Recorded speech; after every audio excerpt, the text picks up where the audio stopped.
Jujutsu Kaisen has a lot of deaths. In fact, it has so many deaths that it can be hard to keep track of the important ones, let alone the unimportant ones. So today I'll be covering every single one so that you have no issues with remembering them. We'll be going in the order that the deaths happen in the series, which means Yuji Itadori is the first person we have to talk about. Even though we only saw the man for like 10 seconds, his death is surprisingly important. His dying message to Yuji is a major factor in why our protagonist became the protagonist. As far as we know, his actual death is the result of an illness which got to him in his elderly years. After this, we have some pretty unimportant deaths. It's the students that bullied Junpei, Sayama, Hana, and Nishimura. All three of these goons were killed by Mahito for talking during a movie, and Junpei just happened to be there as well, connecting the desperate student and the curse. While we're on the subject of Junpei, we might as well talk about his mom, Nagi. Nagi's death is one of the sadder in the series. She had no attachment to the world of Jujutsu and seemed like a pretty well-adjusted adult who provided for her son as a single mother. Sure, she wasn't perfect, but the death brought to her by Sukuna's finger definitely was not deserved, as it was basically a ploy by Mahito to accelerate his hold on Junpei. It's just one of the many examples of how terrible Mahito is. And so is the death of Nagi's son, Junpei. After facing Yuji in combat and ultimately committing to go to Jujutsu High School with the student, Junpei is quickly turned into a transfigured human by Mahito, killing him instantly. This is done solely because Mahito wants to talk to Sukuna and is attempting to force Yuji into a binding vow, but it doesn't work because Sukuna wants to watch Yuji suffer, and he also can't heal damage done to the soul like that. As a result, Junpei dies for basically no reason. But it's not like he would have been a strong sorcerer anyway. After Junpei's death, we actually have no more deaths until the end of season 1, where we have the deaths of Eso and Kichizu, two of the deaths paintings. These two brothers are killed by Yuji and Nobara after they attempted to recover one of Sukuna's fingers. While these two were not that important to the series, they did cry, and this changed Yuji's perspective on the brothers quite a bit. From here, we move into Jujutsu Kaisen 0, where we start with Rika Orimoto, who got hit by a car. We do not know the exact circumstances behind why she died this way. Whether it was a drunk driver or she was just stupid and walked in front of a car is unknown to us. Regardless, because of her connection to Yuta and Yuta's naturally high cursed energy, Rika's death led to her becoming a vengeful cursed spirit which attached itself to Yuta and became the Queen of Curses, one of the strongest curses we have ever seen. The creation of the Queen of Curses led to a number of deaths, but only one of them is important, and that is the death of Geto Suguru. While Rika didn't kill Geto directly, she did critically injure him, destroying one of his arms and forcing him to flee battle. And this is precisely when the special grade ran into Gojo. After a short conversation where they reflected on each other's lives, Geto is killed by Gojo, ending their decade-long feud. However, Gojo did not dispose of Geto's body properly, as he did not want to force Shoko to cremate it, and he didn't want to do it himself either. As a result, a certain other sorcerer would get their hands on it, and so Geto's body would continue to live on. Jujutsu Kaisen 0 does have one other death, but it's super insignificant. It's just that guy that seemed like a donator for Geto's cult. After he stopped contributing, Geto just let some curses munch on his face until he died. While we're on the subject of Gojo and Geto, we might as well talk about hidden inventories, where there are two major deaths. The first is of course Riko. Riko dies by Toji's hand, as he has a contract with the Star Religious group who wants the Plasma Star Vessel dead in order to force Tengen to evolve. Past that, her death acts as a catalyst for Gojo and Geto, changing their points of view on Jujutsu and responsibility. It's also around this time that Riko's maid, Misato, also dies, also by the hand of Toji. And if you're annoyed thinking about how much Toji messed up in this arc, do not worry, because he is the next to die. See, Toji made a classic mistake, letting his ego drive his will to fight, which results in him losing to the newly awakened Gojo. Even he is disappointed by his choice to fight Gojo, as he believed that he let go of such pride. Unfortunately, the glory of killing the strongest sorcerer in the modern era was too tantalizing for him to resist, and he perished as a result. He then died again in Shibuya after reincarnating from Ogami's seance technique. This death comes after he makes contact with Megumi during the duo's fight. The physical contract seems to trigger some sort of reaction, and after asking Megumi his last name, Toji stabs himself in the skull, ending his life with a look of satisfaction. This is likely because he realized just who he was fighting, and he was happy to see that his son turned out alright, but he did not wish to fight him anymore, as he knew his body only desired carnage. So he turned his bloodlust on the strongest person in the area.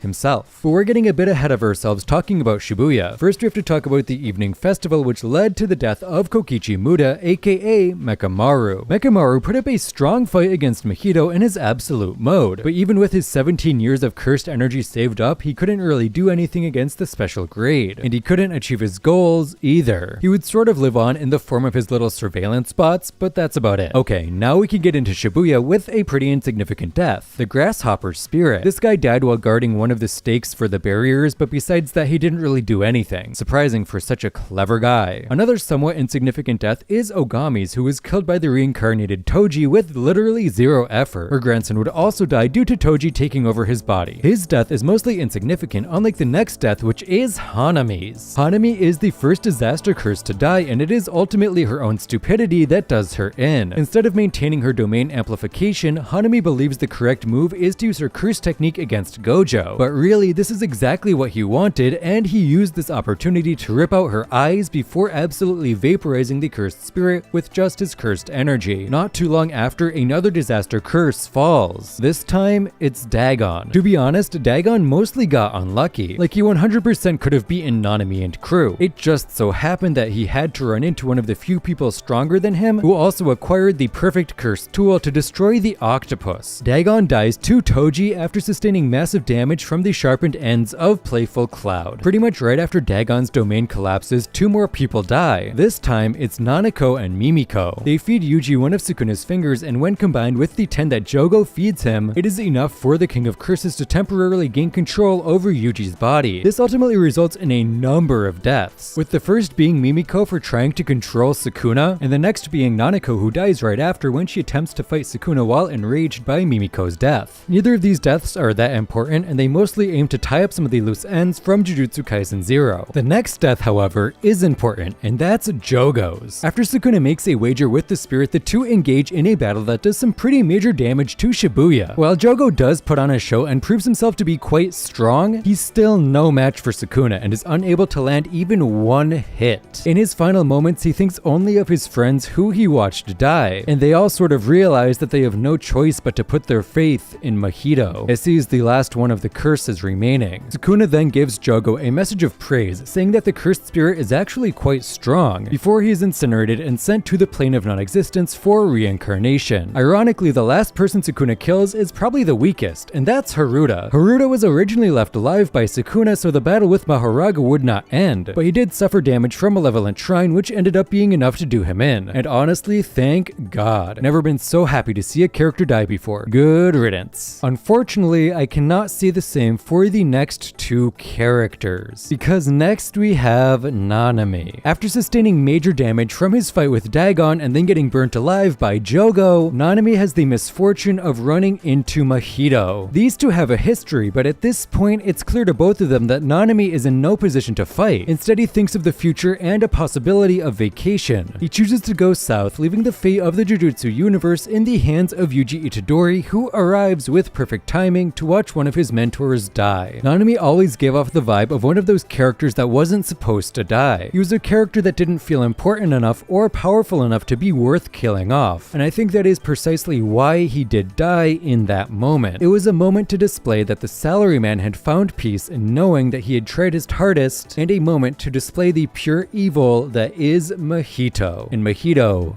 is not done. Shortly after, Mahito would claim another life. After his body double enters combat with Nobara, he realizes what a threat the female student actually is. He decides to use the double to draw her into the station, and after swapping positions with it, the real Mahito makes contact with her. This one touch is enough to kill her, and she would also leave Yuji a dying message, saying that it wasn't all bad, insinuating that she did not regret becoming a Jujutsu sorcerer. She did make some great friends and have some fun experiences. There's a small cohort of fans that still think she's alive, but I personally am not one of them. She's just been gone for far too long. At this point, Mahito is likely the most hated character in Jujutsu Kaisen, but don't worry because he doesn't last much longer. After an arduous fight with Todo and Yuji, Mahito finds himself on the back foot. Out of cursed energy and out of transfigured humans, he is out of options as Yuji starts to hunt him down. Unfortunately, this hunter never gets his prey, as it is an apex predator that gets in his way. Mahito is quickly absorbed by Kinshasa Kenjaku and used in Maximum Uzumaki. This Maximum technique destroys the cursed spirits involved and extracts their technique, which was then used by Kenjaku in order to start the Calling Games. As a result of the injuries he sustained in Shibuya, Naobito dies shortly after the incident. The now deceased leader of the Zenin clan leaves a will which is used to determine the next head of the clan. While it is initially expected to be Noya, Ogi, or Jinichi, this is not what happens due to a clause in the will, in which it is dictated that if Gojo Satoru is killed or incapacitated in some way, the next clan head will be Megumi. The exact reason for this clause is not really clear, but it appears to be an attempt at repairing relations between the two clans via a channel that is seen favorably by both sides. Another death that happens as a result of the Shibuya incident is Masamichi's. After being framed for collaborating with Gojo in creating the Shibuya incident, Masamichi is given the death sentence and Gakuganji is the one tasked with killing him. We don't know exactly how this fight goes, but it does result in Masamichi's death. With his dying breath, he puts a curse on Gakuganji, and it is a curse of knowledge, as he shares his method for creating sentient cursed corpses with the old man. After this, we move to the Zenin estate, where we have a lot of deaths to cover, starting with the death of Mai. Both her and Maki attempted to fight their father Ogi, but neither of them are strong enough to beat him. This results in the twins being cast into the training room, which Ogi believes will be enough to finish them off. While there, Mai and Maki have a conversation in which it is revealed that because Mai exists, Maki will never reach her full potential. The opposite is also true, but because Maki wants to become stronger and has always been the more driven of the two, Mai decides to sacrifice herself to create a new cursed tool for Maki, and to allow Maki to fully utilize her heavenly restriction. But there is one condition to her sacrifice. Maki must destroy everything, and so she does. Starting with her own father, who is startled to see Maki alive and emanating the same aura as Toji. The old man now stands no chance against the stronger sorcerer and is cut down easily in one swing of her sword. This is the formal beginning of the Zenin clan massacre, which is carried out solely by Maki. She starts by killing a number of unnamed members of the Kukuru, which raises the alarms for the Hai to engage. The first two Hai to die are Chojuru and Nobuaki. These two attempt at attacking Maki by using Chojuru's technique to get in close, but his technique alone is not enough to give them the win over the newly awakened sorcerer, so she easily rips out their throats. Technically we don't see these two die, but I think this is enough of an implication. The next to enter combat are Jinichi and Ranta. These two plan to use Ranta's technique to immobilize Maki and Jinichi's technique to flatten her. Unfortunately, this doesn't really work out, and Jinichi gets beheaded by Maki while she takes minimal damage. Ranta, on the other hand, seems to get killed by overexerting himself via his cursed technique. The last person killed in the massacre is Noya, but he is not killed by Maki. While he does lose the fight to her after she figures out his technique, Maki lets him live. This is most likely done unintentionally, but it does result in Noya being killed by a non-sorcerer, specifically Maki's mom. Because Noya was not killed using cursed energy, he did not truly die and instead is reincarnated as a cursed spirit known as Cursed Noya. While this form is much stronger and much faster than his human body, the result of his rematch with Maki is pretty much the same. This is mainly because he casts his technique without realizing that Maki cannot be detected by it, as she is considered an object due to her lack of cursed energy. This allows her to sneak up on Noya and end him with one stab, officially killing the most sexist sorcerer. Remember the non-sorcerer that originally killed Noya? Well, it was actually Maki and Mai's mom, and it appears that she also died right after killing the young sorcerer. Next, we move into the Culling Games, where the first person to die is Chizuru, who's killed by Megumi after getting in the way of his mission. Registar also dies to Megumi after an intense battle, which he ultimately loses due to underestimating the student. In his death, he wishes that fate toys with Megumi before he dies like a fool. In the Sendai colony, we have a pseudo off-screen death in Daruv, who is quickly dispatched by Yuta upon entering the colony. This death actually leads to the second death in Sendai, which is Kuroushi. After fighting with Yuta one-on-one for a couple of chapters, Kuroushi looks to be on the edge of victory after injecting Yuta with insects and cutting open his stomach with the festering life blade. But it was ultimately a trap, and Yuta uses this moment to give Kuroushi a big ol' kiss, and in the process breathes reverse cursed energy directly into the spirit's mouth. This kills the special grade on the spot, but prior to this death, Kuroushi created a second body for itself with the goal of living on if it did get defeated. This allows the curse to come back right at the peak of the free-for-all, and it sneaks into the three-way domain battle, ultimately destabilizing it. However, this effort is ultimately futile, as the curse does end up dying regardless. That's the last death in Sendai for now, so we're going to be moving into Tokyo 2, where we have two pseudo-deaths. Both of Panda's siblings were killed by Kashimo while engaging in combat. It's unclear if these were even alive in the the first place, and neither of them played too big of a role in the story, but their deaths are still tearjerkers for sure. And now we have one of the more disappointing deaths in Jujutsu Kaisen, that of Yuki Tsukumo, the first special grade sorcerer. After a long and brutal battle with Kenjaku, Yuki ultimately loses because Kenny reveals that he can create mini Uzumakis which pack a strong punch. A single one is enough to blow a hole clear through her middle, and after her body collapses, she has no choice but to sacrifice herself to create a black hole in a last-ditch effort to kill Kenjaku. But it is ultimately in vain due to Kenjaku having an anti-gravity technique, which is essentially the perfect counter to a black hole. All that was left behind by her was her book about souls, and we don't really have any information on it as of yet. After the students collect all the points they need in the culling games, they gather to spend them in order to save Sumiki. However, it doesn't really go as planned because Sumiki has been overridden by another sorcerer, Yozuru. When a reincarnated sorcerer takes over the body of an existing person, their soul is essentially overwritten. This means there is no way to separate the new sorcerer from the old, and it also means that the original owner of the body ceases to exist. But if that doesn't convince you that she's dead, don't worry, her body will be dead in just a second too. But first we have to talk about another one of Sukuna's victims. This time it's Ryu, another reincarnated sorcerer. This is another character that mostly just got unlucky, as he just happened to be in the wrong place in Sendai at the exact moment that Sukuna would be traveling there. He didn't stand a chance and lost without landing a single hit. Sukuna was in Sendai for one single reason, and that was because he wanted to face Yozuru. He believed that forcing his vessel, Megumi, to kill the body of his sister would sink his soul deeper into the shadows, allowing Sukuna to gain full control over Megumi's body. The duo fight for a while, but Sukuna does ultimately win, leading to Yozuru's death. Much like Mai's death, Yozuru uses the last of her life to create a cursed weapon for Sukuna, a replica of Kamutoke. She also tried to teach Sukuna about love, and this would go on to be a major theme for his character. Shortly after this battle, Gojo is unsealed, and just that action leads to a number of deaths. The first few do not have names, and they also do not have faces. It's the higher-ups of Jujutsu Society. We don't know anything about them, but they were killed by someone, who is also still unknown. A lot of people seem to think it was either Gojo or Maki, but honestly it could have been anyone. The next death is also caused by Gojo's unsealing, and it's, well,